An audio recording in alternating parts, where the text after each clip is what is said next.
Olá, boa tarde. Sejam bem-vindos a mais uma edição de Mercado e Companhia. Vamos aos destaques de hoje, a partir de agora. Prefeitura de Passo Fundo, no Rio Grande do Sul, interdita a planta da JBS e contraria a medida da Justiça para a retomada das operações. No estado, a Justiça acatou o pedido do Ministério Público e determinou a interrupção por 15 dias da BRF em Lajeado e também das atividades da Minuano no mesmo município, que estão reduzidas agora por também 15 dias. Você vai ver que o governo federal publicou orientações gerais para frigoríficos em razão da pandemia da Covid-19. E nesta edição, uma análise completa sobre o impacto no setor de carnes aqui do Brasil. Você vai ver também que a agência chinesa afirmou que China e Estados Unidos prometem criar condições favoráveis para implementar a primeira fase do acordo comercial. E tem ainda uma análise completa para o mercado de grãos. Você vai ver também que pelo segundo dia consecutivo, as baixas temperaturas e geadas foram registradas em áreas agrícolas do centro-sul do Brasil. Tudo isso e mais agora, o Mercado e Companhia está no ar. A Justiça acatou o pedido do Ministério Público e determinou na manhã de hoje a interrupção por 15 dias das operações de uma unidade da BRF localizada em Lajeado, no Rio Grande do Sul. A medida foi tomada depois de casos de coronavírus entre os colaboradores. A Justiça pede ainda que durante este período seja feita a descontaminação e a higienização da unidade industrial. Até o fechamento dessa edição, a gente não recebeu uma nota oficial da companhia BRF.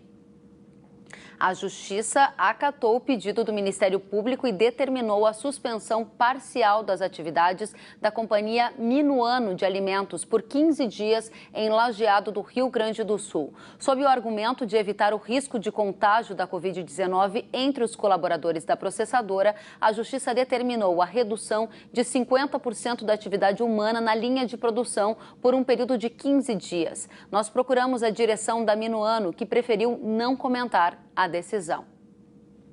A Prefeitura de Passo Fundo, no Rio Grande do Sul, voltou a interditar a planta da JBS por mais 15 dias, por entender que houve falhas no monitoramento da Covid-19. A medida contraria a determinação da Vara do Trabalho, que no dia 4 de maio autorizou a retomada das operações da processadora. Por meio de nota, a JBS diz que refuta os argumentos da Vigilância Sanitária do município e que tem adotado todas as medidas de prevenção necessárias para a proteção e a segurança dos colaboradores. Ações essas vistoriadas pela Justiça do Trabalho. A JBS ainda declara que tomará medidas cabíveis para reverter a interdição municipal.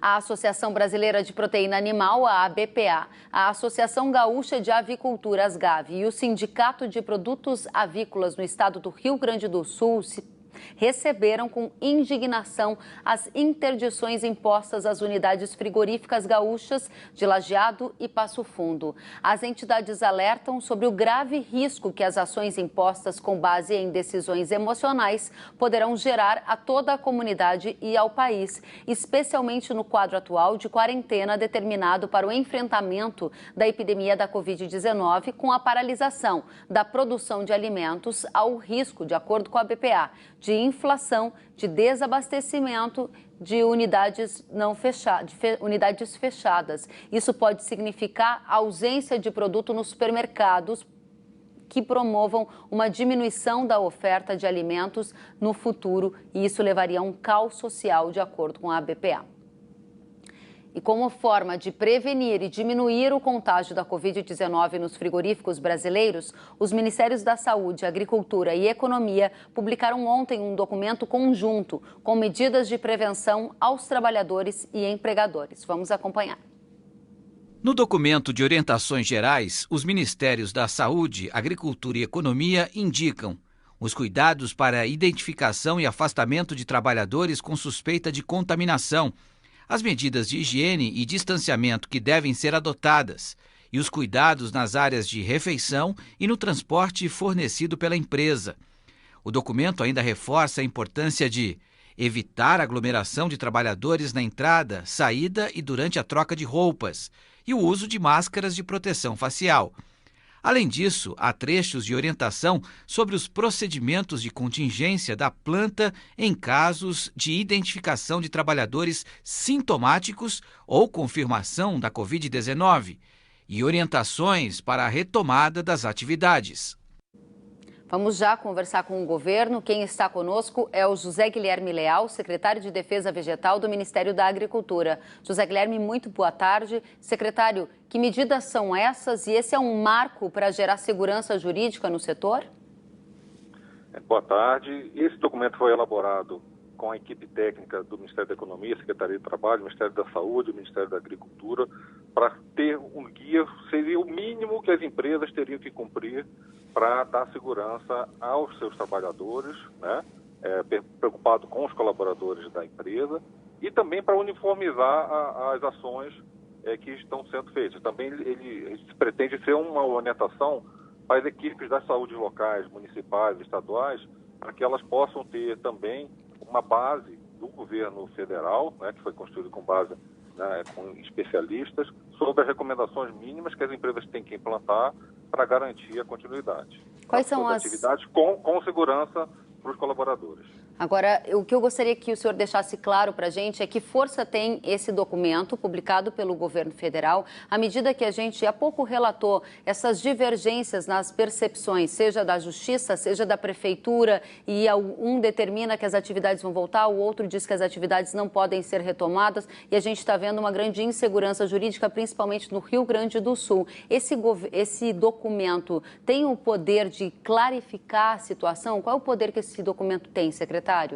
Sim, ele é uma orientação oficial do governo federal, das áreas especializadas que são competentes por tema para o governo federal, e a partir desse documento, se as empresas estiverem seguindo, no mínimo que está colocado aqui nas 72 recomendações, nós entendemos que os procedimentos estariam feitos corretos. Então, a gente espera assim, que tenha uma orientação para as equipes de saúde, da vigilância, que possam espelhar nesse documento e a gente passe a ter uma padronização das ações, né?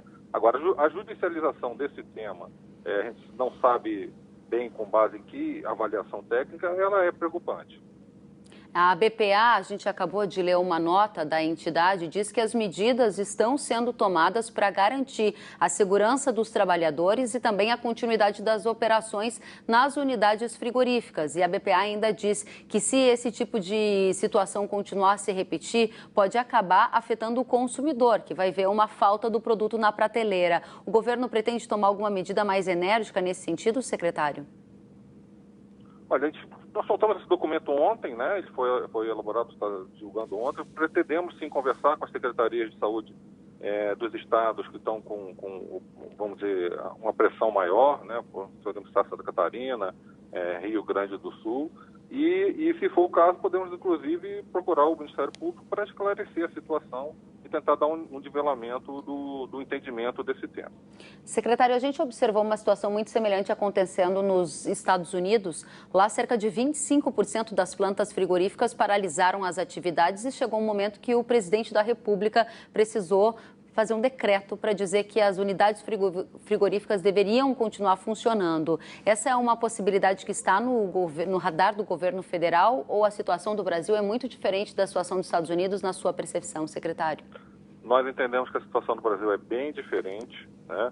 As medidas daqui foram tomadas de prevenção, talvez com uma antecedência maior do que acontece lá. Inclusive, a dinâmica da indústria, tudo tem algumas particularidades diferenciadas do Brasil para lá. Nós podemos ter situações pontuais, sim, porque ninguém tem como fazer um modelo matemático perfeito para essa questão do vírus, né? Mas entendemos que existe um esforço muito grande das empresas, do setor, de adotar as medidas corretas. Então, alguma coisa pontual ela pode ocorrer, mas a gente não entende que nós teremos problemas de paralisação geral em função de contaminação. Essa, pelo menos, é a expectativa, desde que essas medidas continuem sendo seguidas e aperfeiçoadas. Qual é a visão do governo sobre o que não está sendo feito para que as operações continuem funcionando? Eu gostaria que o senhor detalhasse isso para a gente, até para o nosso público ter clareza do que está acontecendo. Olha, como nós falamos, esse documento aqui ele traz a recomendação mínima, né? Então, as empresas têm que realmente se espelhar aqui, boa parte já está seguindo a maioria dessas recomendações, espelhar. A principal questão é o monitoramento dos colaboradores, né?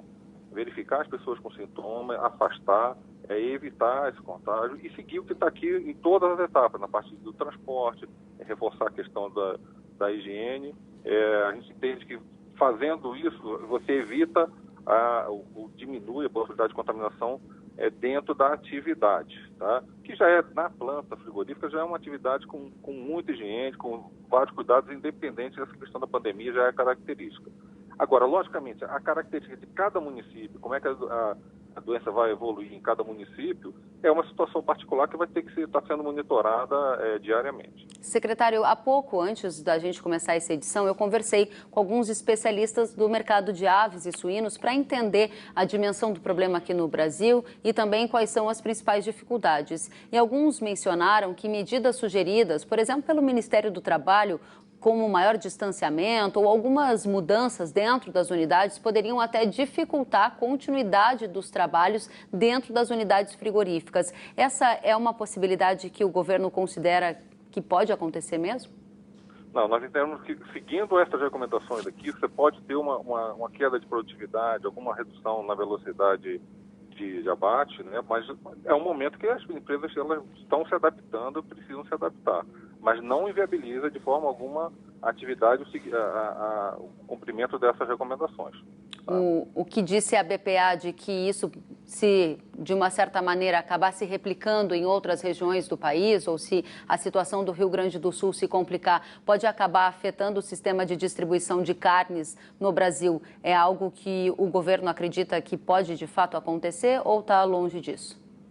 Se houver um avanço das medidas judiciais, que a gente não tem o controle do embasamento que está sendo tomado, aí é uma situação preocupante, sim, porque a cadeia da avicultura, a suinocultura também, mas principalmente a cadeia da avicultura, ela é muito delegada em termos de tempo, né? Então, você pode afetar o alojamento das aves, pode afetar uma série de coisas e que pode desestruturar a cadeia. Então, todo o esforço do governo com o setor foi, sim, cuidar, tem que ter muita atenção com os colaboradores. Nós também temos nossos servidores do Ministério dentro das plantas, então temos todos os cuidados, né? Mas a gente não pode deixar de desorganizar essa cadeia, logicamente, desde que todos cumpram as medidas que têm que ser tomadas, né? A particularidade, como eu falei, se você chegar num determinado município e tiver um contágio muito alto, isso é uma situação particular. Agora, isso não pode ser replicado sem uma avaliação de cada situação. E agora você vai acompanhar uma entrevista exclusiva com a secretária de Agricultura de Minas Gerais, Ana Maria Valentini. Ela que fala ao vivo conosco. Secretária, muito boa tarde, um prazer recebê-la. Boa tarde, Kelly. É um prazer estar aqui. Eu que agradeço e cumprimento a todos que nos acompanham. Secretária, a gente gostaria de saber como o Estado de Minas Gerais está agindo em apoio ao setor agro, principalmente depois da decisão tomada nesta semana de retomar gradualmente a atividade aí no Estado. Como isso vai funcionar? Kelly, desde o primeiro momento, a equipe da Secretaria tem acompanhado a comercialização e abastecimento, as dificuldades dos diferentes setores do nosso agro. Nós tivemos, no primeiro momento, muitas dificuldades com as feiras de agricultura familiar, que são quase 700 em nosso estado, que foram interrompidas, e nós fizemos o apoio com os produtores para que conseguissem retomar novos canais de distribuição.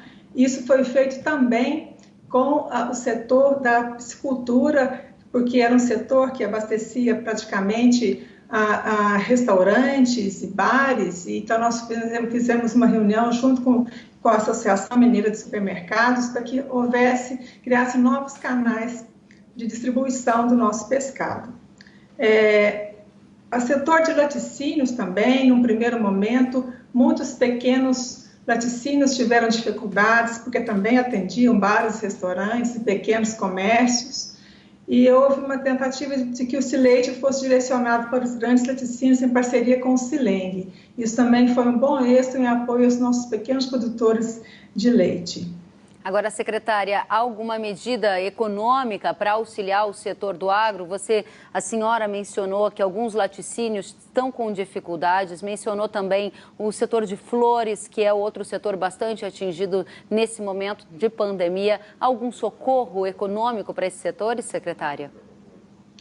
Bem, o nosso Estado, devido à nossa grande dificuldade financeira, nós não estamos conseguindo socorro econômico aos nossos produtores. Então, nós estamos nesse caminho de apoio, de buscar logística e novos mercados para as cadeias.